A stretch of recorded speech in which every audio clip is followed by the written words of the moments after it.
আসসালামু আলাইকুম প্রিয় এইচএসসি 26 ব্যাচের পরীক্ষার্থীরা, আমরা আজকে ইংরেজি দ্বিতীয় পত্রের আরেকটা গুরুত্বপূর্ণ ক্লাস নিয়ে আসছি। তোমরা জানো যে এর আগে আমরা 5 থেকে 6টা ক্লাস আপলোড করেছি। সেটা গ্যাপ ফিলিং উইদাউট ক্লুসের 2টা ক্লাস ছিল, একটা উইথ ক্লুসের ক্লাস ছিল, রাইট ফর্ম অফ ভার্বের ক্লাস ছিল, আদার্স আরও কয়েকটা ক্লাস আমরা আপলোড করেছি। সব মিলিয়ে আমরা 5 থেকে 6টা ক্লাস ইতিমধ্যে আপলোড করে দিয়েছি। কেউ যদি আমাদের ওই 5 থেকে 6টা ক্লাস দেখে, মানে এই ভিডিওটা দেখার আগে ওই ক্লাসগুলো দেখে, ইংরেজি দ্বিতীয় পত্র তার কাছে টোটালি একদম পানির মতো সহজ হয়ে যাবে। কারণ কি প্রত্যেকটা ক্লাসের বেসিক আমরা কমপ্লিট করে দিয়েছি, যেগুলো দিয়ে তুমি বোর্ড পরীক্ষার হলে সহজে অ্যান্সার করতে পারবে। আর প্রতি বছর যে ইংরেজিতে লক্ষ লক্ষ শিক্ষার্থী ফেল করে না, আমাদের ক্লাস দেখা একটা শিক্ষার্থীও ইনশাল্লাহ ইংরেজিতে ফেল যাবে না। আজকে আমরা গুরুত্বপূর্ণ একটা ক্লাস নিয়ে আসছি, সেটা তোমাদের রিকোয়েস্টের উপরে ছিল যে ভাইয়া সেন্টেন্স কানেক্টরের একটা ক্লাস দেন। তো আজকে মূলত ওই ক্লাসটাই দিব মাত্র 310 টাকা। যারা এখনো আমাদের এইচএসসি 26 টার্গেট প্লাস কোর্সে যুক্ত হন, খুবই দ্রুত করো। কারণ কি একটা মাত্র কোর্সে তুমি শেষ মুহূর্তের একদম শর্টকাট সাজেশন পাবে, সকল গ্রুপের পিডিএফ আকারে, বিগত কয়েক বছরের বোর্ড এমসিকিউ পাবে উত্তর সহ পিডিএফ আকারে, প্রত্যেকটা সাবজেক্টের প্রত্যেকটা চ্যাপ্টার অ্যানালাইসিস করা জ্ঞানমূলক নতুনমূলক প্রশ্ন উত্তর পাবে পিডিএফ আকারে, লিখিত অংশে শর্টকাট টেকনিক, গ্রামার অংশে শর্টকাট টেকনিক, পড়াশোনার রুটিন, এ প্লাস গাইডলাইন, এভরিথিং পাবে এই একটা মাত্র কোর্সে। সামনে সময় খুবই অল্প, এই জন্য যারা এখনো কোর্সে যুক্ত হন, এই স্ক্রিনে দেওয়া নাম্বারে 310 টাকা কোর্স ফি পাঠিয়ে এই নাম্বারে হোয়াটসঅ্যাপে আমাকে জানাবে ভাই কোর্স ফি পাঠিয়েছি, সাথে সাথে তোমাকে গ্রুপে যুক্ত করে নিব। তখন থেকে তোমার প্লাস প্রস্তুতি শুরু হয়ে যাবে।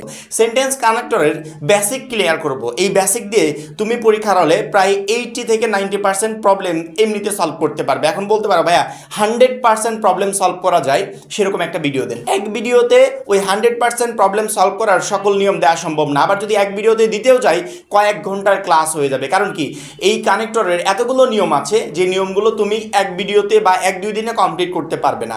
এখন আমরা তোমাদের শুধুমাত্র বেসিক শেখাচ্ছি, যেগুলো দিয়ে সহজেই তুমি প্রায় 80 ভাগ কানেক্টরের অ্যান্সার পরীক্ষার হলে একদম ইজিলি করতে পারবে। এবং আমরা আমাদের বোর্ডে যে 10টা নিয়ম দিয়েছি, এই 10টা নিয়মই যথেষ্ট তোমার বেসিক ক্লিয়ার করার জন্য। কানেক্টরের অ্যান্সার করার আগ মুহূর্তে এই 10টা নিয়ম মনে রাখবে। ইনশাল্লাহ আজকের ভিডিওর মাধ্যমে যে নিয়মগুলো মাথায় রাখবে, যদি হাতে খাতা কলম থাকে প্রয়োজনে নোট করে রাখো, বা এই ভিডিওটা দেখার পর আমার এই নিয়মগুলো নোট করে রাখো, পরীক্ষার আগে জাস্ট এই নিয়মগুলো দেখে যাবে, পরীক্ষার হলে তুমি ইজিলি অ্যান্সার করতে পারবে। কানেক্টরের অ্যান্সার করার সবচেয়ে গুরুত্বপূর্ণ কোনটা দিক জানো? এখানে তোমাকে অর্থ জানতে হবে। একটা প্যাসেজ দেওয়া থাকবে না, আমাদের একটা প্যাসেজ দেওয়া থাকে, এই মুহূর্তে স্ক্রিন একটু খেয়াল করে দেখো। এটা হচ্ছে 25 সালের দিনাজপুর বোর্ডের প্রশ্ন।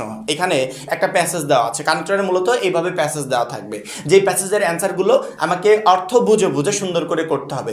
তারপরে অনেক সময় আমরা অর্থ মিসিং করে ফেলি, সবগুলো অর্থ করতে পারি না। সেক্ষেত্রে যদি প্যাসেজটা বুঝতে পারো যে প্যাসেজটা কোন বিষয়ে লেখা হয়েছে, সেন্টেন্সগুলো কোন বিষয়ে বলা হয়েছে, তারপরে তুমি করতে পারবে। অর্থাৎ সকল অর্থ যদি নাও জানো, তারপরেও এই নিয়মগুলো অ্যাপ্লাই করে তুমি সহজেই করতে পারবে। তো বেশি কথা না বলে আমরা কানেক্টরের প্রত্যেকটা নিয়ম একবার করে দেখে নিব, সেই সাথে আমরা 2-একটা এক্সাম্পলও দিয়েছি। সেই এক্সাম্পলের মাধ্যমে আমরা তোমাকে কানেক্টরের ওই নিয়মটা সুন্দর করে বুঝিয়ে দিব। ক্লাসটা 1 মিনিটও একটা শিক্ষার্থীও টানবে না। ওকে, প্রথমত 1 নম্বরের নিয়মটা বোঝানোর আগে আমরা আগে বুঝি সেন্টেন্স কানেক্টর মূলত কি। সেন্টেন্স কানেক্টর কাকে বলে বলো তো? সেন্টেন্স মানে কি? বাক্য। কানেক্টর মানে কি?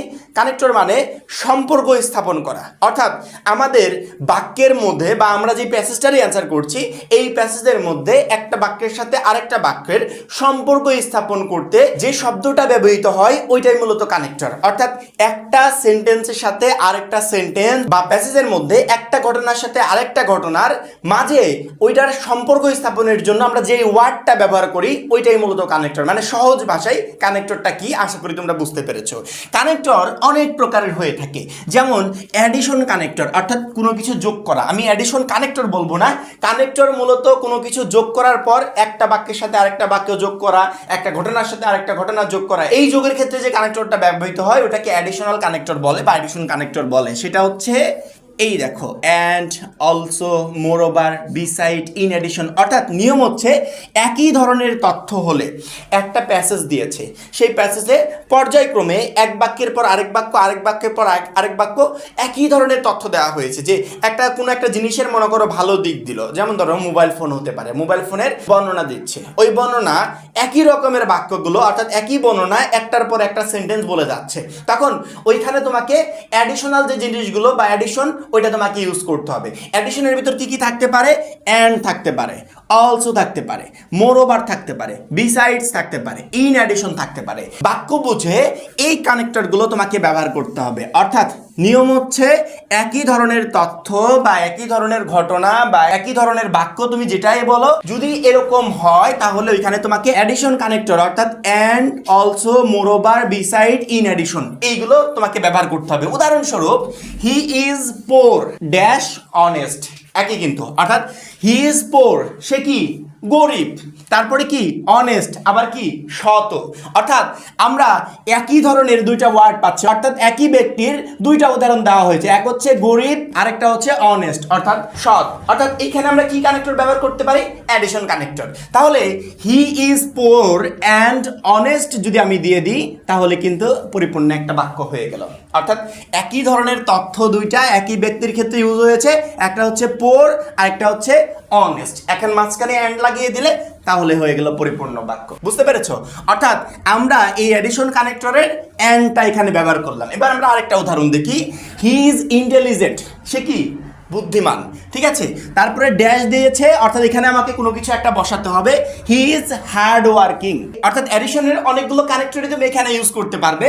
যদি মনে করো হি ইজ ইন্টেলিজেন্ট তারপরে ইন অ্যাডিশন দিয়ে যদি একটা কমা দাও, ইন অ্যাডিশন দিয়ে যদি একটা কমা দাও, তারপরে হি ইজ হার্ড ওয়ার্কিং হয়ে গেল। অর্থাৎ এখানে একই ধরনের তথ্য, অর্থাৎ একজন ব্যক্তির ক্ষেত্রে একই ধরনের তথ্য ব্যবহার করা হয়েছে যে সে বুদ্ধিমান এবং কঠোর পরিশ্রমী, হার্ড ওয়ার্কিং। ওকে, তো একই ধরনের তথ্য যখন ব্যবহার করা হবে তখন অ্যাডিশন কানেক্টর ব্যবহৃত হবে। অ্যাডিশন কানেক্টর কি হতে পারে, বাট হতে পারে, মোরওভার হতে পারে, অলসো হতে পারে, বিসাইডস হতে পারে, ইন অ্যাডিশন হতে পারে।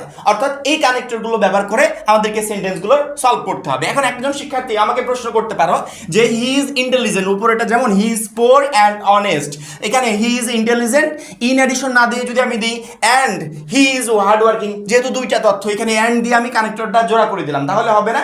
হবে, কিন্তু যখনই তুমি অ্যান্ড ব্যবহার করছো তখনই এই যে সাবজেক্টটা, এই যে সাবজেক্ট হি, এইটা আর এখানে ব্যবহার করতে পারবে না। এখন বাক্যে অলরেডি তোমার হি আছে, তাহলে তুমি মাঝখানে হি is intelligent and he is hard working এটা কিভাবে ইউজ করবে? এটা তো একই বাক্যের ভিতর তুমি দুইটা সাবজেক্ট ইউজ করতে পারবে না, তাহলে তোমাকে যে কোনো একটা সাবজেক্ট ইউজ করতে হবে। যদি বাক্যটা এরকম থাকতো যে হি is intelligent dash hard working, যদি বাক্যটা এরকম হতো যে হি is intelligent dash hard working, তাহলে চোখ বন্ধ করে এখানে তুমি অ্যান্ড কানেক্টর ব্যবহার করতে পারতে। যেহেতু এরকম নাই, সেক্ষেত্রে অবশ্যই মাস্ট বি তোমাকে এখানে ইন অ্যাডিশন দিতে হবে। এরকম এই বিষয়গুলো বুঝে বুঝে পরীক্ষার হলে ওই প্যাসেজের অ্যান্সারগুলো তোমাকে সুন্দর করে করতে হবে। আশা করি 1 নম্বর নিয়ম তুমি বুঝতে পেরেছো। এবার 2 নম্বর নিয়মে আসি। দুটি বাক্যের মধ্যে ভিন্ন বা বিপরীত তথ্য বোঝাতে কনস্ট্যান্ট কানেক্টর ব্যবহৃত হয়। কনস্ট্যান্ট মানে কি বিপরীত, অর্থাৎ বিপরীত বা ভিন্ন। এই কানেক্টরের ভিতর থাকতে পারে বাট, হাউএভার, অলদো, দো, এই কানেক্টরগুলো। এর পরবর্তীতে আরো অনেকগুলো আছে, কিন্তু আমি অতগুলো দিই না, আমি যেহেতু তোমাদের বেসিক শেখাচ্ছি এজন্য অল্প নিয়মের ভিতর শেষ করছি 2 নম্বরে, ঠিক আছে। দুটি বাক্যের মধ্যে বিপরীত অর্থ বা ভিন্ন অর্থ বোঝাতে যে কানেক্টরগুলো ব্যবহৃত হয় সেই কানেক্টর হচ্ছে কনস্ট্যান্ট কানেক্টর, এবং এই কনস্ট্যান্টের ভিতর থাকতে পারে বাট, হাউএভার, অলদো, দো। ওকে, এখন যেহেতু ভিন্ন অর্থ বা বিপরীত অর্থ বোঝাতে এই কানেক্টরগুলো ব্যবহৃত হয়, সেক্ষেত্রে এখানে আমরা কয়েকটা উদাহরণ দেখব। এই উদাহরণগুলো তুমি একটু আমাকে সলভটা জানাবে যে এখানে কি হবে। He is rich dash unhappy, অর্থাৎ সে কিন্তু ধনী, সে কিন্তু অলরেডি ধনী।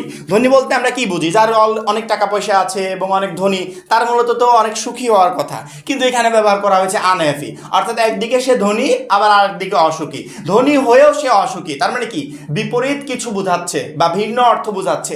এখন সে ধনী তারপরে অসুখী, তার মানে এখানে আমরা কি কানেক্টর ব্যবহৃত করব? কনস্ট্যান্ট কানেক্টর, অর্থাৎ বিপরীত কানেক্টর। এখানে যদি আমরা দিই he is rich dash unhappy, অর্থাৎ বাট আনহ্যাপি, সে ধনী কিন্তু অসুখী, অর্থাৎ এখানে কি হবে? বাট কানেক্টর তোমাকে ইউজ করতে হবে। অর্থাৎ তোমার যেখানেই বিপরীত অর্থ বোঝাবে সেখানেই তুমি হয় বাট অথবা হাউএভার অথবা অলদো অথবা দো এই ধরনের কানেক্টর ব্যবহার করবে। এখন ধরো প্রথমেই ড্যাশ আছে, এই প্রথমেই তুমি কি বাট ইউজ করতে পারবে যে but he is poor he is honest? হয় এরকম? হবে না। ওই যে উপরের একটা উদাহরণ আছে না, যে এই অ্যান্ড ইচ্ছা করলে আমি এখানে ব্যবহার করতে পারবো না, আবার এই বাট ইচ্ছা করলে আমি এখানে ব্যবহার করতে পারবো না। তোমাকে সেন্টেন্স দেখে বুঝে বুঝে কোন ওয়ার্ডটা কনস্ট্যান্ট তো অনেকটাই আছে, এখন তুমি বলতে পারো ভাই বাট কোথায় হবে, অলদো কোথায় হবে, দো কোথায় হবে, এগুলো বুঝতে হবে না। এইগুলো বোঝার জন্যই সেন্টেন্সটা তোমাকে আগে বুঝতে হবে, যে সেন্টেন্স বুঝে বুঝে করতে হবে। যেখানেই ভিন্ন অর্থ বা বিপরীত অর্থ বুঝাবে ওইখানেই তোমাকে কনস্ট্যান্ট কানেক্টর অর্থাৎ বিপরীত কানেক্টরগুলো ব্যবহার করতে হবে। যেমন ধরো বাট, হাউএভার, দো, অলদো, এই ব্যাপারগুলো কোনটা কোথায় হবে এটা বাক্য দেখলেই তুমি বুঝতে পারবে। বাক্য দেখে দেখে তোমাকে ইউজ করতে হবে। He is rich dash unhappy, সে ধনী কিন্তু অসুখী, অর্থাৎ কিন্তু মানে আমরা এখানে বারটা ইউজ করছি। তারপরেরটা দেখো, dash he is poor he is honest, অর্থাৎ হি ইজ পোর মানে কি সে গরিব, আবার হি ইজ অনেস্ট কোমা দিয়ে ব্যবহার করা হয়েছে, হি ইজ অনেস্ট, আবার কি সে সৎ, অর্থাৎ একদিকে সে গরিব আবার সে সৎ। এখন প্রথমে কি ইউজ করা যায় বলো তো, এই সেন্টেন্সের প্রথমে কি ইউজ করা যায়? আমরা তো বাট ইউজ করতে পারবো না, কারণ কি বাট মানে হচ্ছে কিন্তু, আর এটা এখানে আমরা বাক্যের প্রথমে বসাতেও পারবো না। তারপরে হাউএভার, হাউএভার মানে হচ্ছে তবে, তবে এখন এটাও তো আমরা ইউজ করতে পারবো না। এবার আসি আমরা অলদো, অলদো মানে হচ্ছে যদিও। এখন একটু বাক্যটা মিলিয়ে দেখি তো, যদিও সে গরিব তবু কি সে একজন সৎ ব্যক্তি, অর্থাৎ সে সৎ। এখানে যদি আমরা অলদো ইউজ করি, অর্থাৎ অলদোর অর্থ কি? অলদোর অর্থ হচ্ছে যদিও, যদিও সে গরিব তবু সে কি সৎ। এখন এই অলদোটা ইউজ করলে এই বাক্য পরিপূর্ণ হচ্ছে, অর্থাৎ আমি এখানে বাটও ইউজ করতে পারবো না, হাউএভারও ইউজ করতে পারবো না। যখনই আমি অলদো ইউজ করতে গেছি তখনই কিন্তু বাক্যটা পরিপূর্ণ হয়ে গেছে। এখন তুমি আমাকে প্রশ্ন করতে পারো, ভাইয়া তাহলে দো কি দোষ করেছে? দো মানে তো যদিও, যদি আমরা এখানে অলদো না দিয়ে দো দিই তাহলে কি হবে না? মাস্ট বি হবে। যদি মিনিং এক থাকে, অর্থ এক থাকে, তাহলে দিতে পারবে না কেন?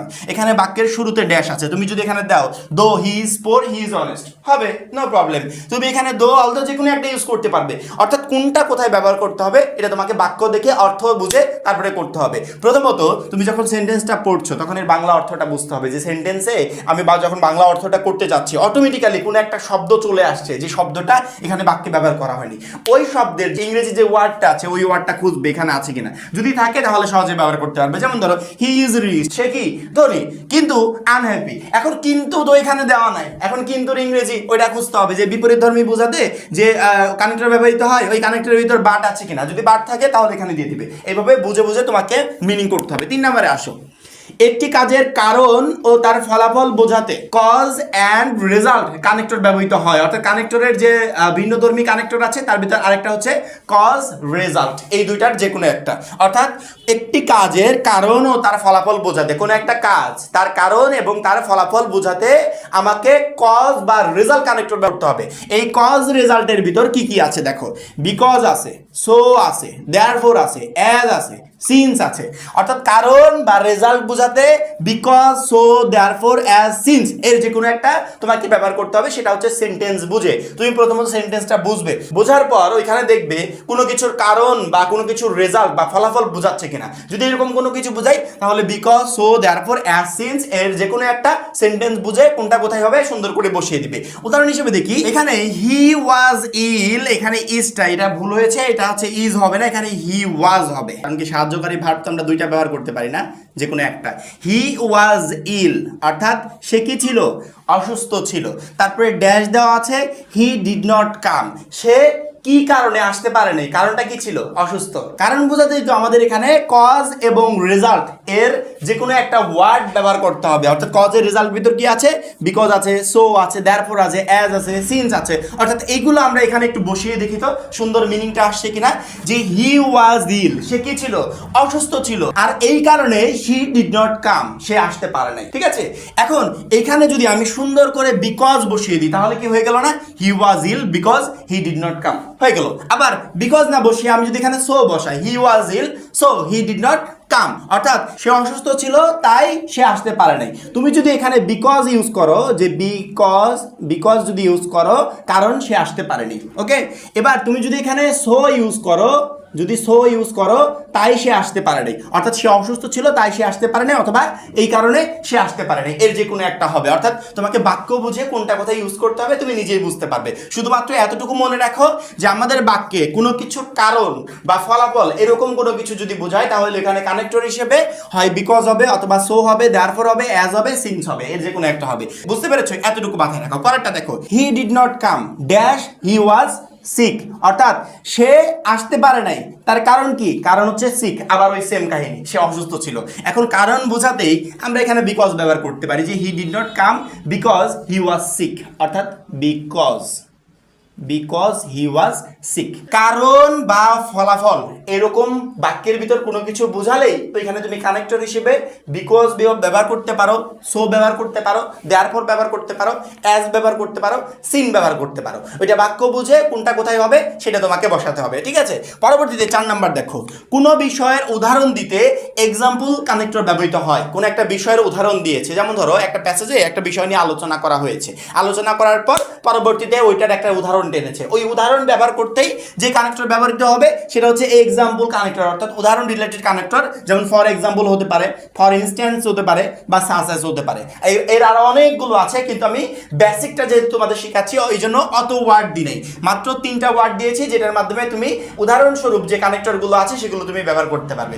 কোনো বিষয়ের বা কোনো কিছুর উদাহরণ দিতে যে কানেক্টর ব্যবহৃত হয় সেই কানেক্টর হচ্ছে for example, for instance, such as. এই 3টার যে কোনো একটা তুমি ইউজ করবে। যেমন ধরো এক্সাম্পল হিসেবে মেনি ফ্রুটস আর healthy dash mango and banana. Many fruits মানে এখানে আমরা কি বুঝতেছি, অনেক ফল বা ফলগুলো কি হেলদি মানে কি স্বাস্থ্যকর। এবার এখানে আমাকে উদাহরণ দিতে হবে, অর্থাৎ আমি এখানে একটা কথা বলেছি, কথা বলার পর একটা উদাহরণ টেনেছি, যেমন ধরো ম্যাঙ্গো অ্যান্ড ব্যানানা, অর্থাৎ আম এবং কলা।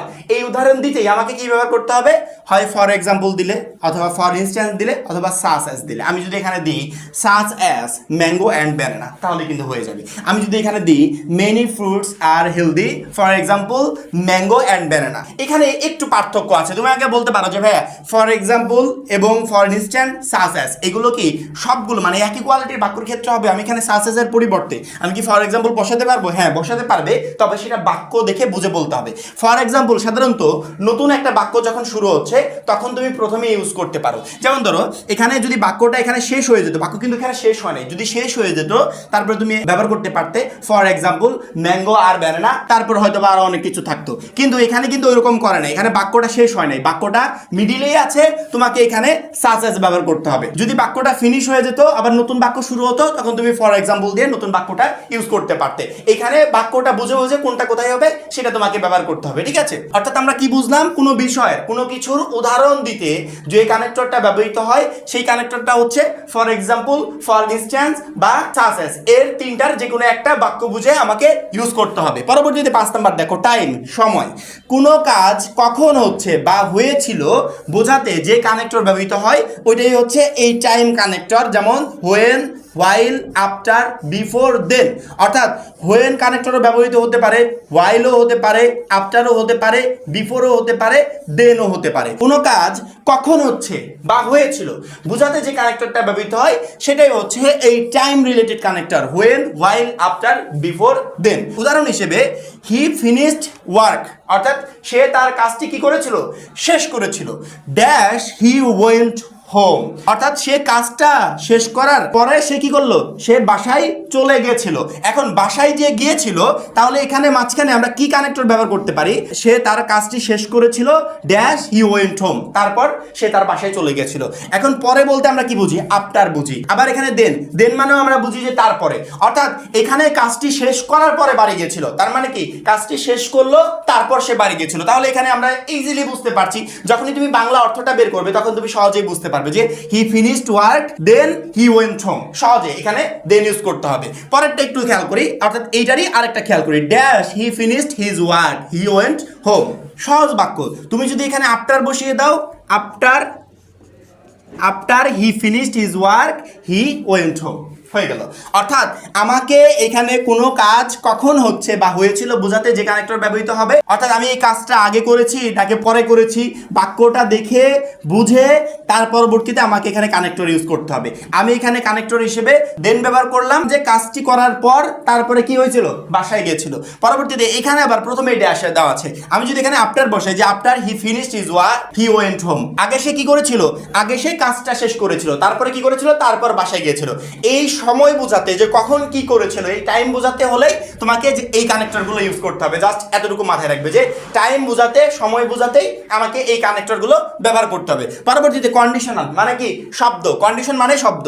কোনো কাজ শর্তের উপর নির্ভর করলে যে কানেক্টর ব্যবহৃত হয়। বাক্যটা যদি এমন বোঝায় যে কোনো একটা কাজের মানে একটা শর্ত দিয়েছে যে এই শর্তের উপর এই কাজটা, তাহলে সেখানে যে কানেক্টর ব্যবহৃত হবে সেই কানেক্টর ইফ হতে পারে বা আনলেস হতে পারে। যেমন ধরো উদাহরণ হিসেবে dash you'd study study you will pass, অর্থাৎ শর্তের উপর কিন্তু, যে সে যদি পড়াশোনা করে তাহলে সে কি করবে, পাস করবে। তার মানে কি, যদি যদি বলতে আমরা কি বুঝি, if if you study you will pass, যদি তুমি পড়াশোনা করো তাহলে কি করবে, তুমি পাস করতে পারবে। তার মানে এখানে কি হবে, ইফ হবে। বাক্যের শুরুতেই, বাক্যের মাঝখানে তো আর আমরা ইফ বসাতে পারি না, যে কোনোখানে কোমাও নাই, কিছু নাই, সেমিকোলন নাই, কোনো কিছু নাই। এখন সরাসরি বলে দিল যে বাক্যের মাঝখানে যে কোনো একটা কিছু বসাতে হবে, তাহলে এখানে আমরা সরাসরি ইফ বসাতে পারবো না, অর্থাৎ এখানে তোমাকে ইফ ব্যবহার করতে হবে। এবার আরেকটা আছে unless, you will fail unless you work hard, অর্থাৎ ইউ উইল ফেল, তুমি ফেল যাবে যদি না ইউ ওয়ার্ক হার্ড, যদি না তুমি কঠোর পরিশ্রম করো। অর্থাৎ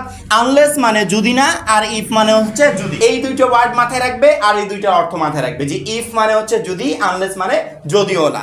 এখন ইউ ড্যাশ ইউ স্টাডি, যদি তুমি পড়াশোনা করো ইউ উইল পাস, তাহলে কি করবে, তুমি পাস করবে। এখন পরেরটা ইউ উইল ফেল, তুমি ফেল যাবে যদি না ইউ ওয়ার্ক হার্ড, যদি না তুমি কঠোর পরিশ্রম করো। এই বিষয়টা মাথায় রাখবে যে ইফ ব্যবহার করতে হবে সেখানে যেখানে যদি বোঝাবে, আর যেখানে যদিও না বোঝাবে বা না হলে এরকম কোনো কিছু বোঝাবে ওইখানে আনলেস ব্যবহার করতে হবে। এখন বাক্যের মাঝে কোথায় কি ইউজ করতে হবে আশা করি বুঝতে পেরেছো। শুধুমাত্র বাক্যটা যদি এমন অর্থ বোঝায় যে কোনো কাজ কোনো শর্তের উপর ডিপেন্ড করছে, বাক্যটা কোনো একটা শর্তের উপর ডিপেন্ড করছে, তাহলে ওইখানে তোমাকে এই কানেক্টর দুইটা ব্যবহার করতে হবে, একটা হচ্ছে ইফ আর একটা হচ্ছে আনলেস। এই দুইটার যে কোনো একটা তুমি ইউজ করবে। 7 নম্বরে দেখো, কোনো কাজ কেন করা হচ্ছে বোঝাতে যে কানেক্টর ব্যবহৃত হয় সেটাই হচ্ছে to, so that, in order to, আবার সো দ্যাট, এখানে আমরা সো দ্যাটটা একসাথে দিই, so that, in order to, to, so that, in order to. উদাহরণ হিসেবে he studies hard to succeed, অর্থাৎ এখানে আমরা যে কানেক্টরটা ব্যবহার করব সেটা হচ্ছে টু। হি স্টাডিজ হার্ড, সে কি করে, সে কঠোর পরিশ্রম করে কিসের জন্য, এই সাকসেড অর্থাৎ সফলতার জন্য, সে সফলতার জন্য কঠোর পরিশ্রম করে। এখন এখানে বলা হয়েছে কোনো কাজ কেন করা হচ্ছে, এই স্টাডিজ হার্ড অর্থাৎ এই কঠোর পরিশ্রম কেন করছে, সে কিসের জন্য করছে, এই সাকসেডের জন্য, সফলতার জন্য। এখন কোনো কাজ কেন করা হচ্ছে এটা বোঝাতেই যে কানেক্টরটা ব্যবহৃত হবে সেই কানেক্টর হতে পারে to, so that, in order to, যে কোনো একটা হতে পারে। সেক্ষেত্রে আমরা এখানে কি ব্যবহার করেছি, টু ব্যবহার করেছি। এবার পরেরটা আসো, he works hard so that he earn money, সে কি করছে, সে কঠোর পরিশ্রম করছে কিসের জন্য বলতো, হি আর্ন মানি, অর্থ উপার্জনের জন্য। যেহেতু কোনো কাজ কেন করা হচ্ছে এরকম বোঝাতেই connector to, so that, in order to ব্যবহার করতে হবে। সেক্ষেত্রে এখানে যদি আমরা ব্যবহার করি he works hard so that he earn money, অর্থাৎ সে কঠোর পরিশ্রম করছে কিসের জন্য, টাকা ইনকামের জন্য। আর কোনো কাজ কেন করা হচ্ছে এটা বোঝাতেই আমাকে এই কানেক্টরগুলো ব্যবহার করতে হবে। বাক্যের ভিতর যদি এমন বাক্য থাকে যে কোনো কাজ কেন করা হচ্ছে এরকম অর্থ বোঝাচ্ছে, তাহলে তুমি এই কানেক্টরগুলো সেই বাক্যে ইউজ করবে। এবার 8 নাম্বার, বাস্তবতা বোঝাতে। সাধারণত এইগুলো হচ্ছে প্রথম দিকে থাকে, অর্থাৎ আমার যে প্যাসেজটা দিয়েছে পরীক্ষার হলে এর প্রথম দিকে এই বাক্যগুলো ইউজ হয়, অর্থাৎ বাস্তবতা বোঝাতে রিয়েলি, অ্যাকচুয়ালি, ইনফ্যাক্ট, অফকোর্স, প্রথম দিকে এইগুলো বোঝায়। যদি বাস্তবতা কোনো কিছু বোঝায়, একটা বাক্যের ভিতর যদি বাস্তবতা কোনো কিছু বোঝায় তাহলে এখানে তুমি হয় রিয়েলি ব্যবহার করবে, অ্যাকচুয়ালি ব্যবহার করবে, ইনফ্যাক্ট, অফকোর্স, এই ওয়ার্ডগুলো তুমি এখানে ইউজ করবে। পরবর্তীতে 9 নাম্বার দেখো, ধারাবাহিকতা বোঝাতে। একই কথা বা একই প্যাসেজের ধারাবাহিকতা বোঝাচ্ছে, একটার পরে একটা পয়েন্ট ধারাবাহিকভাবে একটার পর একটা বলছে, সেখানে তুমি কি ব্যবহার করবে, ফার্স্টলি ব্যবহার করবে, সেকেন্ডলি ব্যবহার করবে, থার্ডলি ব্যবহার করবে, অর্থাৎ পর্যায়ক্রমে। প্রথম বাক্যের ক্ষেত্রে ফার্স্টলি ব্যবহার করলে, তারপরে সেকেন্ডলি ব্যবহার করলে, তারপরে থার্ডলি ব্যবহার করলে, অর্থাৎ প্রথম বাক্যটা যখন ওইটার সাথে যুক্ত হচ্ছে, একই ধরনের তথ্য যখন একটার সাথে যুক্ত হচ্ছে তখন তুমি এখানে ইন অ্যাডিশন ব্যবহার করে দাও। তারপরের বাক্য গিয়ে তুমি ফার্স্টলি ব্যবহার করো, তারপরেরটা গিয়ে তুমি সেকেন্ডলি ব্যবহার করো, তারপরেরটা গিয়ে থার্ডলি ব্যবহার করো। আরেকটা গুরুত্বপূর্ণ কথা হচ্ছে, যদি কোনোটার কনক্লুশন, উপসংহার বা সর্বশেষ বোঝায় তখন তুমি এখানে at the end, at last, finally, at length, lastly এগুলো ব্যবহার করবে। ছোট্ট কথায় বিষয়টা মাথায় রাখো, সেই বিষয়টা হচ্ছে যদি বাস্তবতা বোঝায় তাহলে এখানে রিয়েলি, অ্যাকচুয়ালি, ইনফ্যাক্ট, অফকোর্স এগুলো ব্যবহার করবে। যদি ধারাবাহিকতা বোঝায় তাহলে এখানে আমরা ফার্স্টলি, সেকেন্ডলি, থার্ডলি এগুলো ব্যবহার করব। যদি বাক্যের ধারাবাহিকতা বোঝাতে গিয়ে অনেকগুলো বাক্য থাকে, যে আমার প্রথম বাক্যটাও আছে, দ্বিতীয় বাক্যটাও আছে, তৃতীয় বাক্যটাও আছে, এবং প্রথম বাক্যের দিকে যখন একই ধরনের তথ্য তোমাকে যোগ করতে বলবে তখন তুমি কি করবে, তুমি তুমি কানেক্টর হিসেবে কি করবে, ইন অ্যাডিশন ব্যবহার করবে বা বিসাইডস ব্যবহার করবে, মোরওভার ব্যবহার করবে, এই কানেক্টরগুলো তুমি এখানে ইউজ করবে। পরবর্তীতে যখনই তোমার এইটা ইউজ করা শেষ, তখন যখন তুমি তার পরবর্তী বাক্য করতে যাবে ওই একই ধরনের বাক্য, তখন তুমি ফার্স্টলি ব্যবহার করবে। তার পরবর্তীতে আরেকটা বাক্য থাকলে একই ধরনের সেকেন্ডলি ব্যবহার করবে। তার পরবর্তীতে আরেকটা বাক্য থাকলে একই ধরনের থার্ডলি ব্যবহার করবে। যখনই শেষ বাক্য কনক্লুশন অর্থাৎ যে প্যাসেজটা দিয়েছে এটার শেষ কথা বোঝাচ্ছে, সর্বশেষ কথা, ওই সর্বশেষ বোঝাতে at the end, at last, finally, at length, lastly এই শব্দগুলো ব্যবহার করবে। অর্থাৎ তুমি যদি তোমার মাথার ভিতর এই firstly, secondly, thirdly, at the end, at last, finally, at length, lastly and also moreover, besides, in addition, আমি এই পুরো চারটা দিয়ে দিব এবং কোনটার অর্থ কি সেটাও আমি দিয়ে দিব। এই বিষয়গুলো মাথায় নিয়ে পরীক্ষার হলে যেতে পারো এবং এর অর্থগুলো মাথায় নিয়ে পরীক্ষার হলে যেতে পারো। আমাদের পিডিএফ কোর্সে যদিও এই চারটা দেওয়া থাকবে, আমি দিয়ে দিব এবং স্ক্রিনেও তোমাদেরকে দেখাচ্ছি। এইগুলো মাথায় নিয়ে পরীক্ষার হলে গেলে ইনশাল্লাহ তোমার কাছে কানেক্টর একদম পানির মতো সহজ হয়ে যাবে। আমি শুধুমাত্র আজকে তোমাদের কানেক্টরের জাস্ট বেসিকটা শিখালাম, যে বেসিক দিয়ে তুমি পরীক্ষার হলে 80% কানেক্টর একদম ইজিলি কমপ্লিট করতে পারবে। এছাড়াও কানেক্টরের আরো অনেকগুলো নিয়ম আছে, সব নিয়ম তো আর এক ক্লাসে শেখা সম্ভব না এবং আমার মনে হয় না যে এই লাস্ট মোমেন্টে এসে তোমাদের এত নিয়ম মাথার ভিতর নেওয়ার কোনো প্রয়োজন আছে। শুধুমাত্র এই বেসিকটা মাথার ভিতর নিয়ে পরীক্ষার হলে যাবে, কানেক্টরের অ্যান্সার তুমি একদম সহজে করতে পারবে। আশা করি প্রত্যেকটা শিক্ষার্থী বুঝতে পেরেছো।